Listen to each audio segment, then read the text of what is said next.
Good morning, and welcome back to Good Morning Tobago. This morning we are talking a bit about that oil spill cleanup relief fund. Now we know that the THA would have requested 150 million from the central government to help with the funding for the cleanup initiative as well as relief for Tobago fishermen. However, they have only been allocated 50 million after a validation was done by the Ministry of Finance and then approved by the Minister for Finance, Colin Imbert. Now, this morning we're going to talk a bit about whether or not that $50 million allocation for Tobago was enough and what can Tobagonians do to ensure that we advocate for relief for Tobago fishermen. And to have that conversation with me this morning, I have the privilege of sitting with the political leader of the Progressive Democratic Patriots, Mr. Watson Duke. Good morning, and thank you for joining us once again. Good morning. It's a pleasure being here. Tobago, good morning. All right. You are no stranger to the set here, but this morning we're speaking particularly on a topic that was raised earlier this week. Now, on Tuesday, I had the privilege of speaking with the president of the All Tobago Fisherfolk Association, Mr. Curtis Douglas, and he would have expressed his total dissatisfaction with the amount that was allocated to Tobago for the cleanup efforts. We also know that the Minister for Energy, Stuart Young, he would have gone and applied for funding for the cleanup. Now, do you think that that $50 million that has been allocated by the central government is substantial? And if not, why? Well, certainly it is not enough. But let's look at it this way. If you have $50 million in negotiations, you say, okay, we have $50 million here. But this is what $50 million will not be able to cover. And these areas are important areas to be covered. And then you press upon the minister for more money to cover these areas. I know that Curtis Douglas is an avid, I would say a very distinguished representative of the fisherfolk in Trinidad and Tobago, in Tobago in particular, and I stand by his word. $50 million is not enough. But what I want to hear the Secretary for Fisheries, all right, say is that this is how we intend to spend the money, all right? Because there will be another problem that my good friend Curtis Douglas would have. When that $50 million come to Tobago, fishermen will not taste 1 cent of that money. And I wish to repeat, my good friend Curtis Douglas will have another problem on his hand. When the money comes to Tobago, fisher folks will not touch 1 cent of that money. And so it is very important again for the Secretary of Fisheries, Natisha Pantin, to listen in and to understand that all of Tobago, they are looking at you. Because hearing Curtis Douglas, we want to hear whether or not the $50 million will go towards the fisherfolk or it will go towards all of Tobago. And we want to hear how that money will be spent as we make requests for more money. Because what Curtis Douglas is saying is that for fisherfolk alone, $50 million is not enough. And he has all the facts, he has all the information. Kudos to Curtis Douglas. He makes good representation every time. However, if $50 million is not enough, how much of that money will the THA give to the fisherfolk? And that's my question. I will tell you, they will not taste a cent of that. But do you think that given that the money that has been given is now seen as not being enough, that the central government should take on the burden to pay the fisherfolk directly as maybe a grant, while the THA uses that 50 million to pay contractors who are part of the cleanup efforts? The question you're asking is a very technical one. You're asking me, if I'm to listen you carefully and correctly, you're saying whether or not the Trinidad government should pay the fisherfolk directly by way of a grant. Give them a grant. John Paul, grant for you. Peter, James, grant for you, etc. And allow Tobago House of Assembly to do what it wants with that money? The answer is no. If that money is allocated as expenses coming out of the oil spill, then Tobago must begin to show ownership for its accountability to the people and ensure the money goes towards that. If Trinidad wants, they should now give another set of money to Tobago to pay fishermen specially. All right? But if it's oil spill, there are many other aspects to the oil spill apart from the fishermen who played a very great and daring role. Their role cannot be minimized nor underscored properly.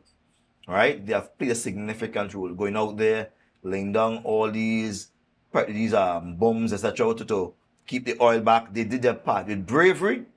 They were the ones who assist in a very major way in the oil spill. And they were actually the first responders because they took Tobago out there to see the boats when it first So they are the heroes in this. Make no mistake. But there are also other players. And that money may not be able to pay the other players based on what the president is saying. There's not enough for Fisherfolk.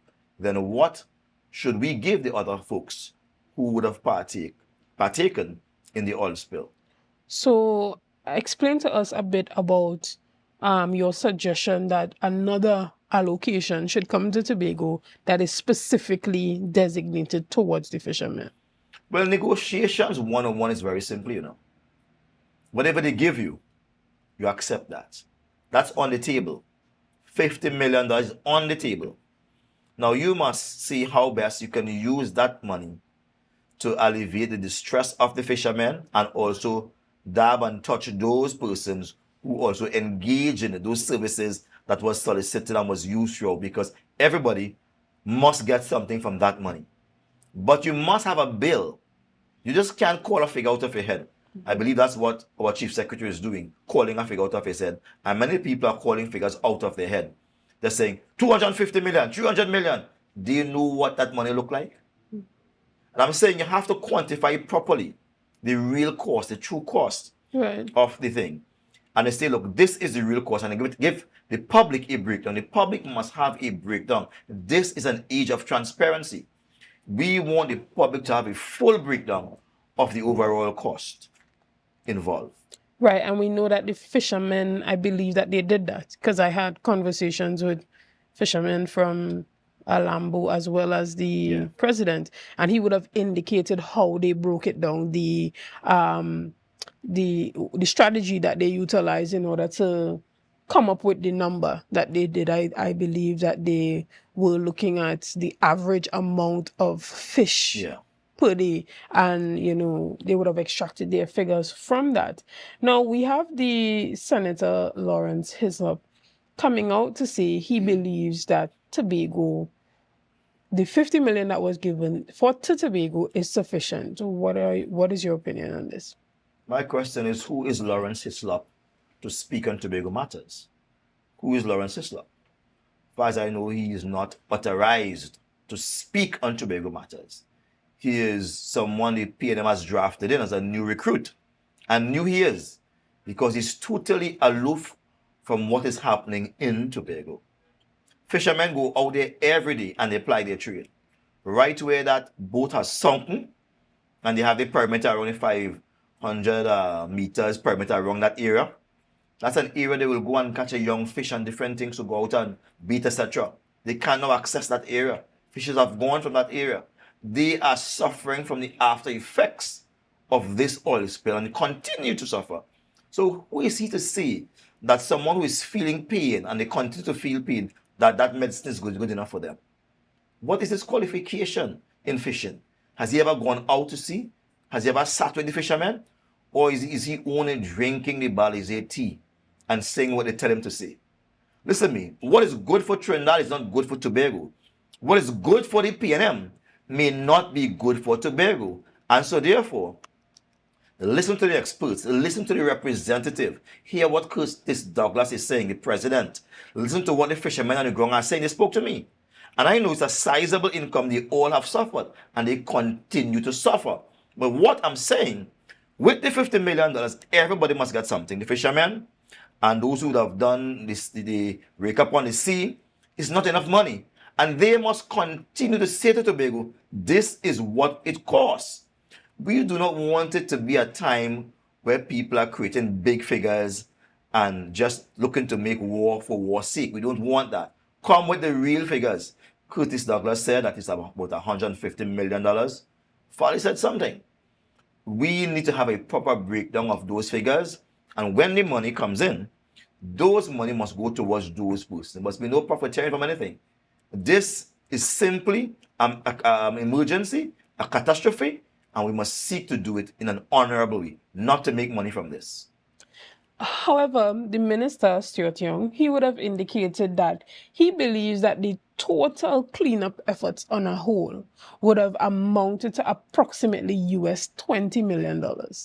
So how can one comfortably say that when he went to the the IOP fund, the International Oil Spill Pollution Compensation Fund, he would have indicated that he believed that 20 million US would sufficiently cover all of that. So how can now the central government comfortably allocate only 50 million TT dollars to Tobago? Again, what is your those who present the opinion on figures this? must be able to justify. And this time, the public wants to know, Tobago public wants to know the justification for 20 million US dollars, which is equal to 140 million TT dollars, give or take. All right, we want to know what is the justification if they also are trying to profiteer from a catastrophe, because whenever there is a catastrophe like this, the unscrupulous politicians, they try to profiteer. They want to make a little money with the ism and the schism.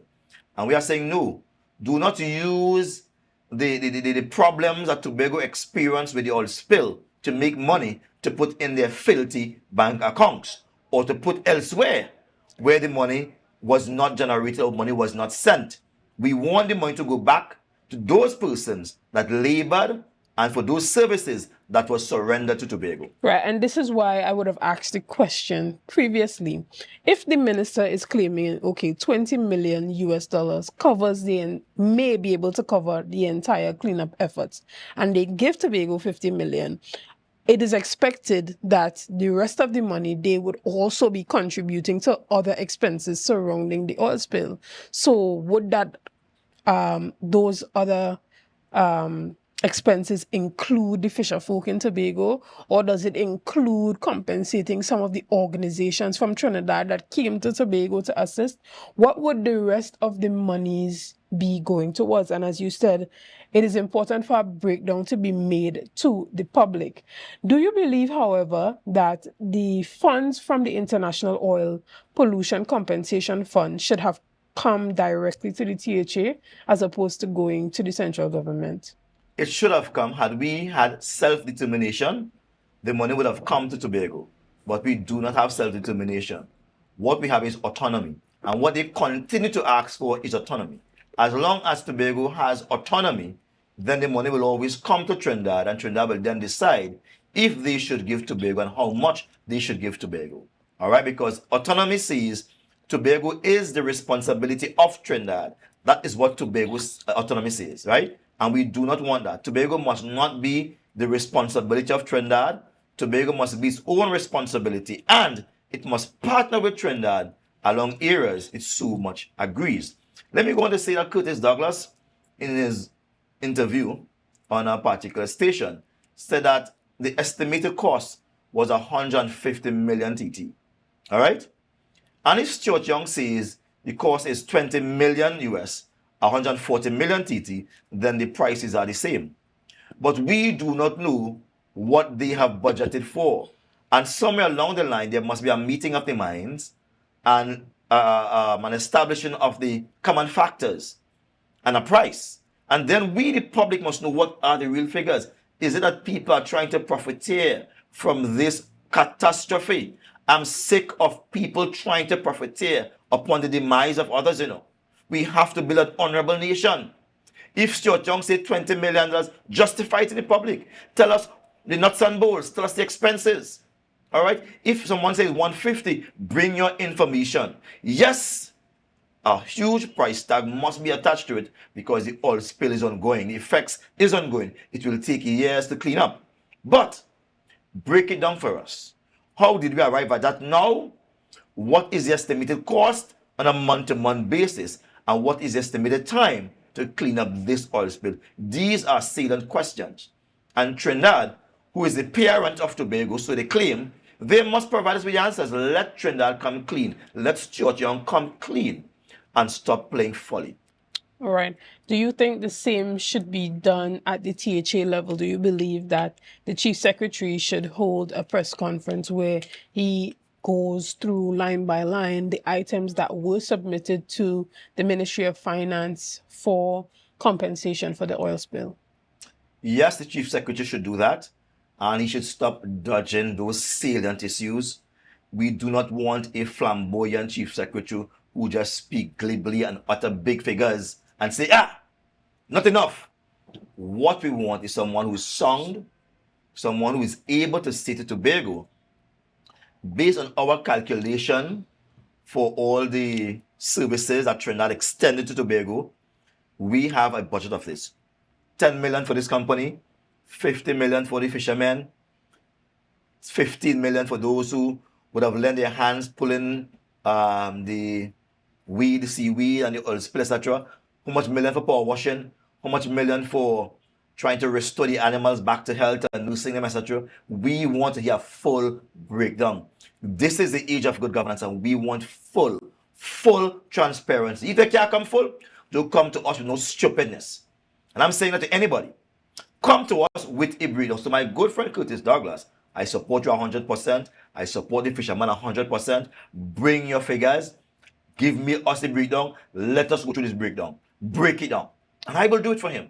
I will assist him with that. But present something that you can stand by. And we will call upon Stuart Young to present the same thing. We do not want to be unjustly denied some, we call it $90 million. Because if you request $140 million, that's Stuart Young, and let's say they grant him the full request, because they will do their own investigations. If they were to grant him the full request of the 140 million TT, which is 20 million US, if they were to grant him that, we in Tobago do not want to be denied the other 90 million. Where does that go?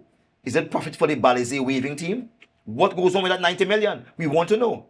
Or is it that he will take care of the Trinidad boys who came to Tobago to work in their parachute and whatever the case may be? We want to know. If this is a Tobago oil spill, then all of the money that is granted to him on our behalf should come to Tobago, and I demand that. All of the money. We do not know how much money they have gotten, if they have gotten 20 million, if they have gotten 50 million, or if they have gotten no million at all, and they are just doing this to appease the concerns of Tobago. We want to know all of that. So I suggest Stuart Young, who I very well believe will be listening, or one of his acolytes will be listening, should give a statement, a very accurate, transparent, and detailed statement on the oil spill. This is the age of information technology, which means information travels at the speed of light. We don't have to wait on him to school us and teach us anymore. We are researchers of the truth, and we know better. All right. Okay, well, we're going to take a break right here, and we'll be back right after this. See you soon, guys. It's a brand new morning, rise up.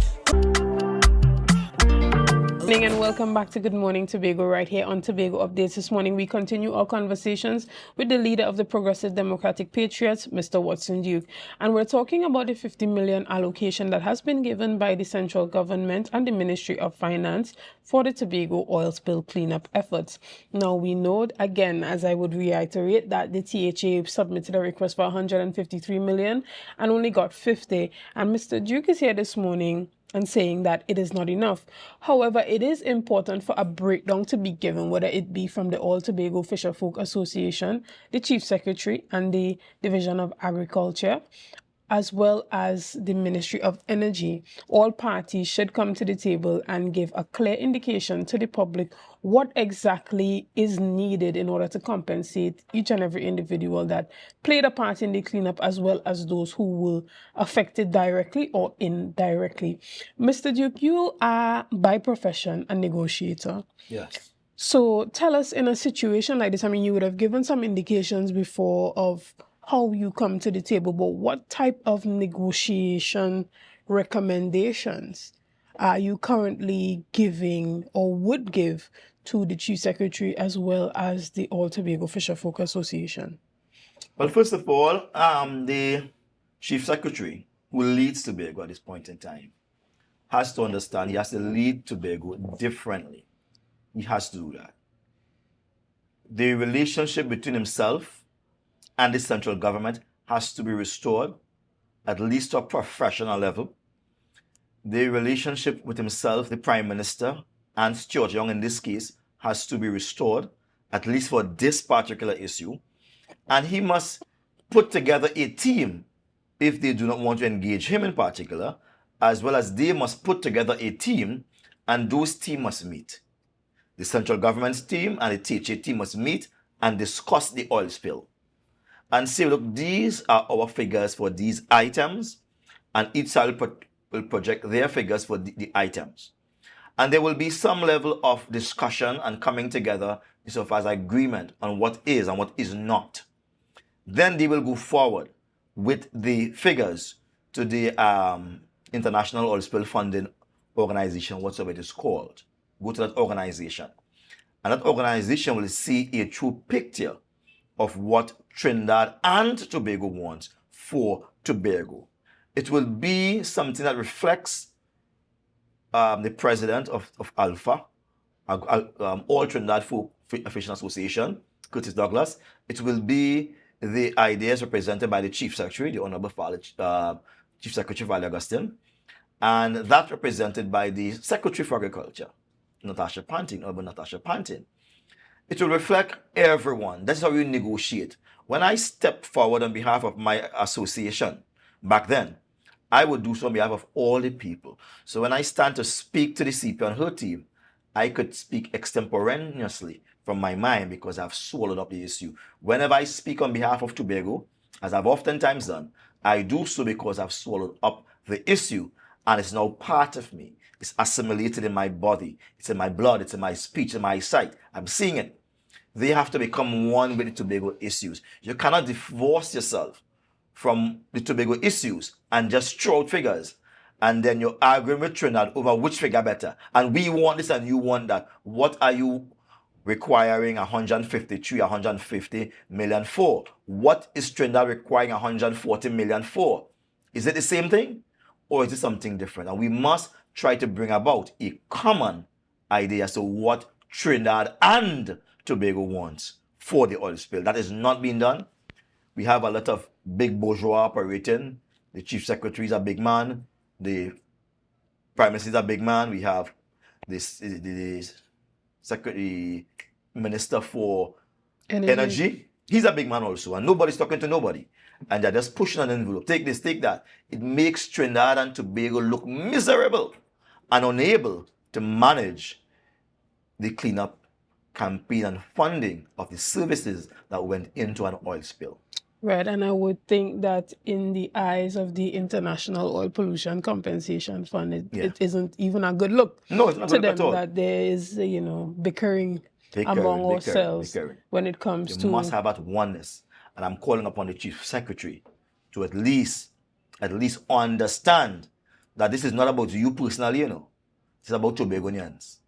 And they need to have a proper cleanup, and that cleanup must be funded by the International Oil Spill Compensation Company, right? They call it. It's a long name they give this company. That nobody should call it at all. Long names. Yes.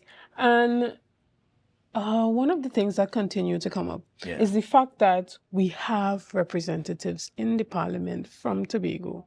However, on the issue of the compensation for this oil spill, specifically where compensation for the Tobago Fisherfolk is concerned, we haven't heard any statements being made publicly from them.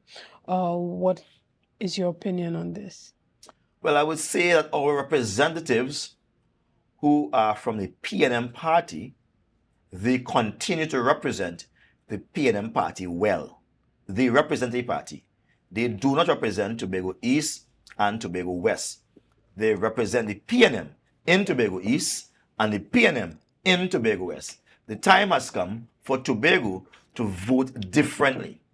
You must vote for someone who truly represents Tobago East and represents Tobago West. The party must be the party that the people subscribe to. But you can't put party over the people.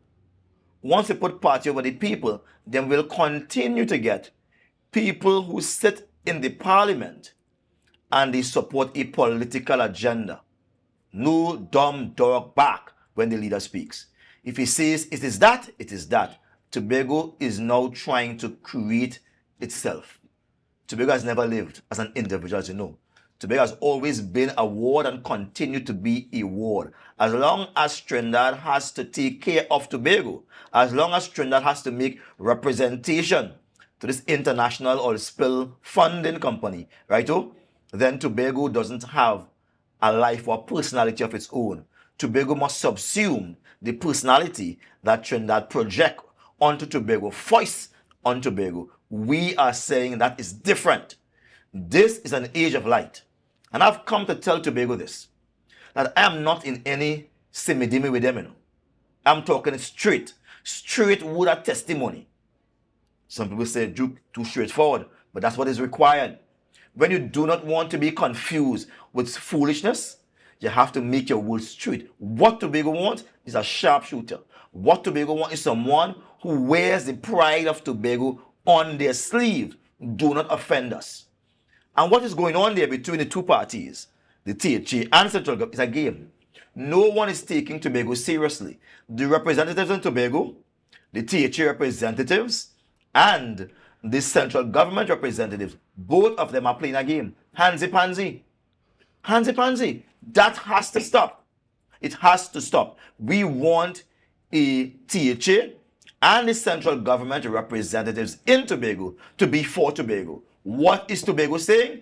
Bring to us the information on the bills that was incurred during the oil spill thus far, and those bills that are likely to incur on a monthly basis. Bring that to us. Let us look at it. Tell us, speak to us with a common interest, because we can't have the representatives for Tobago East and Tobago West, because they are PNM, that are saying $50 million is enough, though they have not said anything, right? And we have the THA saying it is not enough. We want to know what are the real figures. What are the bills? Tell us. Let us look at it and let us have a say. Tobago must have a say on these money matters. Right. And even as a negotiator, once those facts are presented to the public, what steps are you willing to take to become involved or an intricate part of the advocacy for Tobago to get what it deserves? Well, I will work for the THA for free. At this moment, I will work for the THA for free. They don't have to pay me a cent.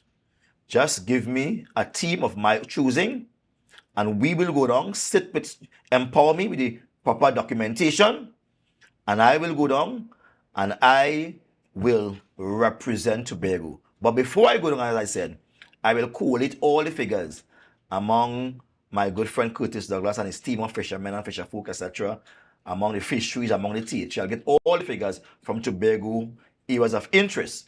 And I'll then go down to Trinidad, as the case may be, and I will then meet with this Honorable Stuart Young and his team, and I will then come back up with something that they will all be happy about. When I negotiated for the PSA, I always left people enthralled. Their mouth will open. Wow, how he did that. How he gave us 2 back pay in 1 year. How was he able to reduce the cost of our health care? How was he able to distribute over 300 homes? How was he able to get back pay for pieces like civil aviation, where persons collected over $500,000 talking about in back pay? How was he able to get back pay for these people? How was he able to move this when it was immovable? I'm gifted.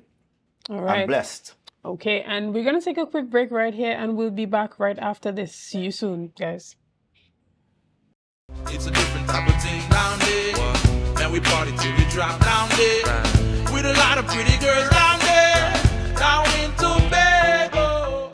Tobago Glass Supplies has been a leading name for over 37 years in the glass and aluminum market in Tobago. We provide an extensive range of high-quality, innovative aluminum and glass products for commercial and residential use. Competitive prices with superior and professional services by committed employees who are guided by rigid quality standards. Tobago Glass Supplies specializes in the manufacture and installation of glass and aluminum products that are essential to today's homeowners and the business environment. We are engaged in marketing, sales, and installation of a variety of products. These ranges from windows and doors to necessities such as mirrors for homes and vehicles, designed and manufactured in-house or imported.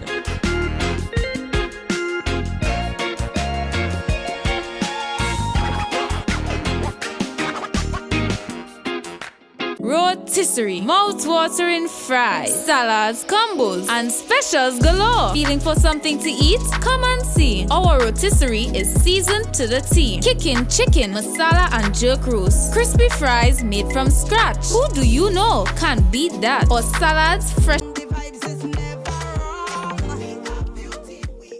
Good morning and welcome back to Good Morning Tobago. We are continuing our conversations here with the leader of the Progressive Democratic Patriots, Mr. Watson Duke.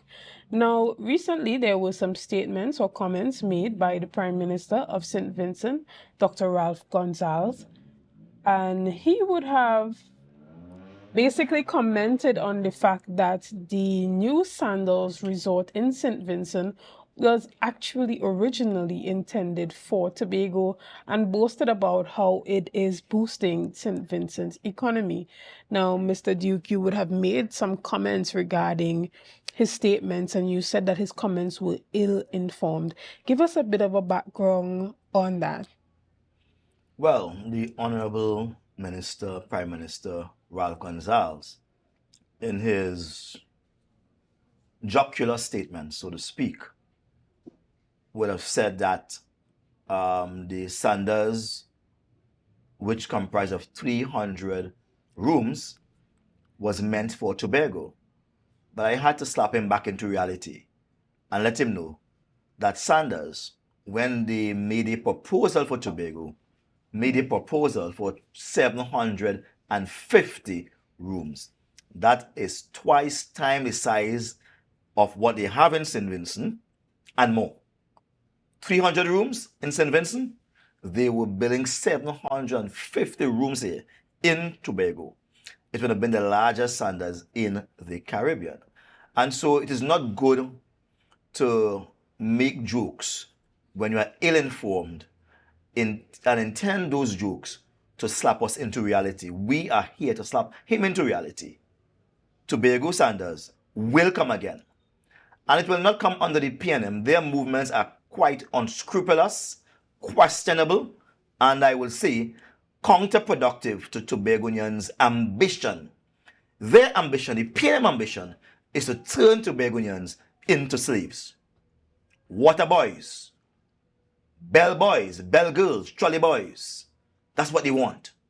We are saying no. Any international hotel comes here under my watch, and I say under my watch, they must be able to offer Tobagonians the opportunity to reach to the highest level. Tobagonians must be able to aspire and become the general manager. Yeah? They must not be given favorable treatment, far surpassing our local hotels here in Tobago.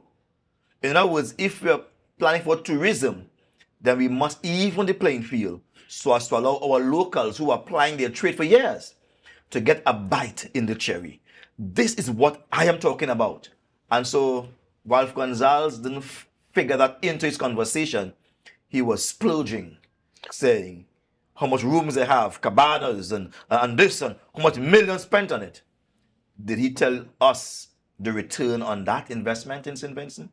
How long they will take? Did they build the hotel for Sanders? The hotel that was coming to Tobago was one that the government was building for Sanders. You imagine that? They were building a hotel for Sanders and paying Sanders to come and manage it and allow Sanders to make the rules insofar as the governance is concerned. Sanders can't do that under my watch.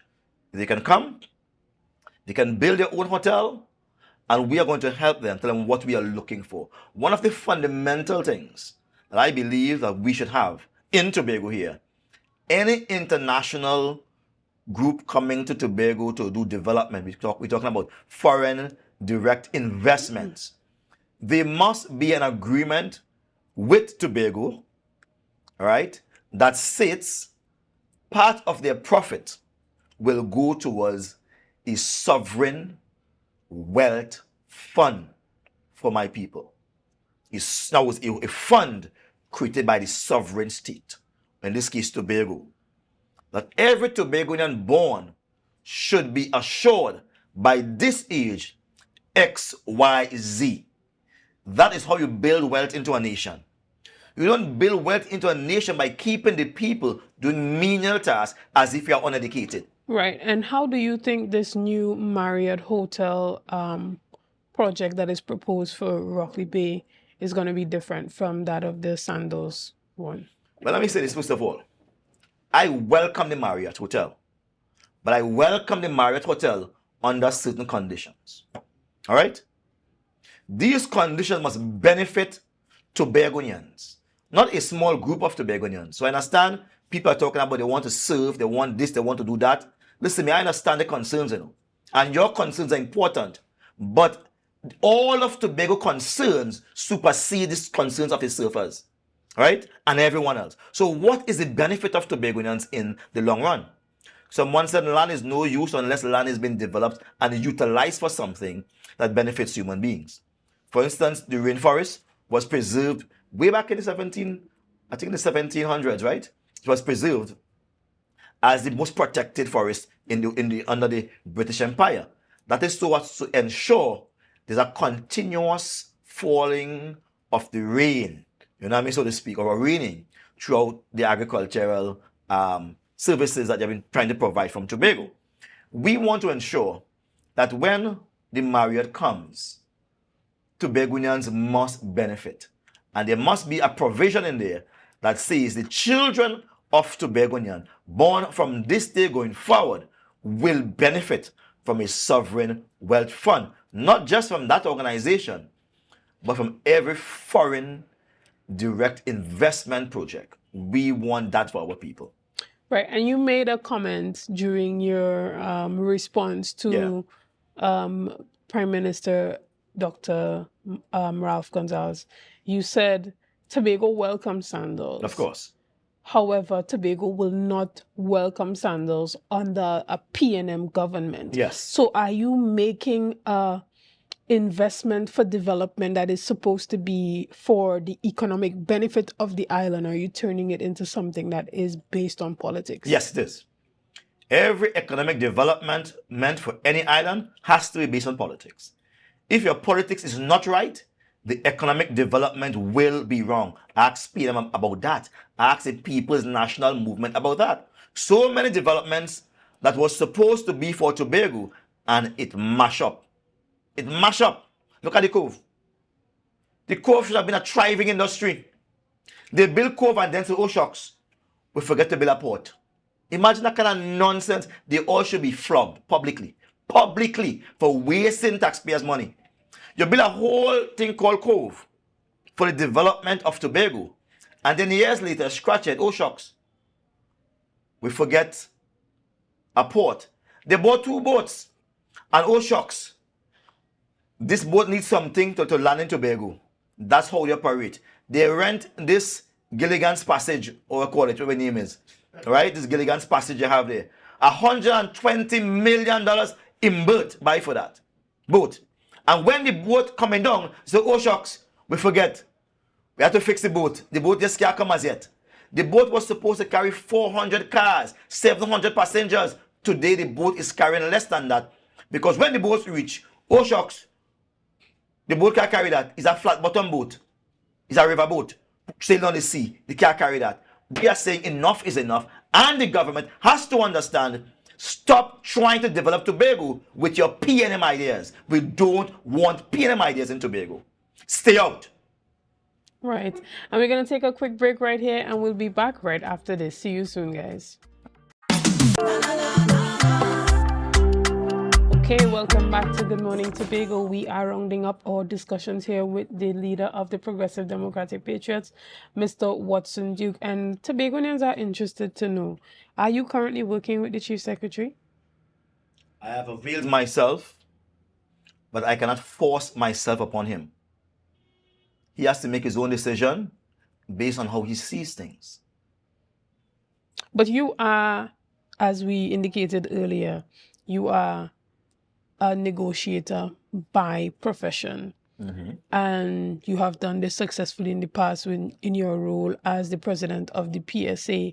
Now, have you had any conversation with the Chief Secretary in regards to negotiating on behalf of Tobago for that new Marriott hotel that you are now in support of? Well, I said to the Chief Secretary that when coming to matters of foreign direct investments, I want to lead those discussions. I was very plain about that. I also said to him, when coming to the matter of Tobago's self-determination, I would also like to lead those discussions also too. And I left that with him. It is up to him to see the resources of Tobagonians, both locally and abroad, and use them accordingly. Tobago will continue to judge him by the faux pas he continues to make.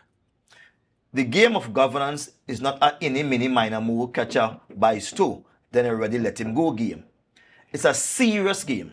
It's a game that concerns the lives of unborn children and men and women who want to be respected in their home.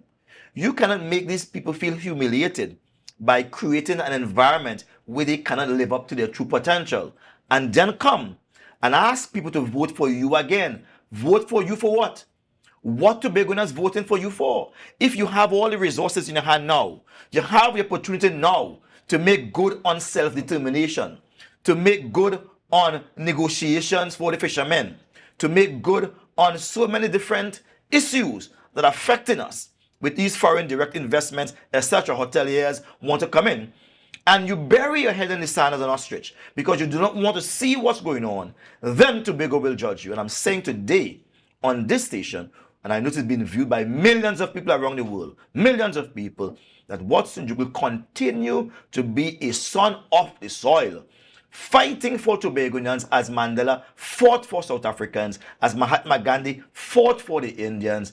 I am here to fight for Tobagonians, and we are demanding our self-determination, which is our right to decide our own political status and to develop our own economy, our right to our cultural and social development, etc., and our right also to say to Trinidad, we want to do our foreign direct investments, and these are our offerings to these companies coming in. Trinidad must not impose on us what they want to offer foreign companies. We must say to Trinidad, we want these offerings for these persons to come to Tobago, and they must grant it. Right. But do you think that the Chief Secretary is prioritizing his personal feelings towards you as opposed to utilizing your skills and expertise where negotiation is concerned to push a lot of these conversations forward?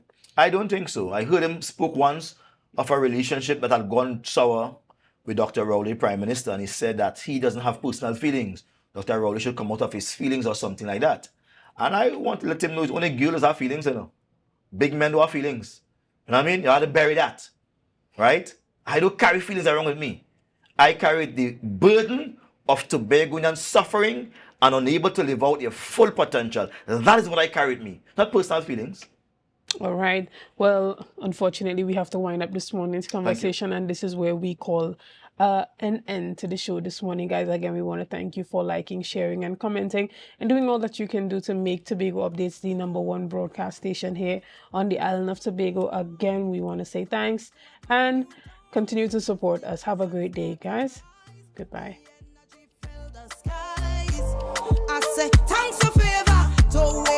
one. Here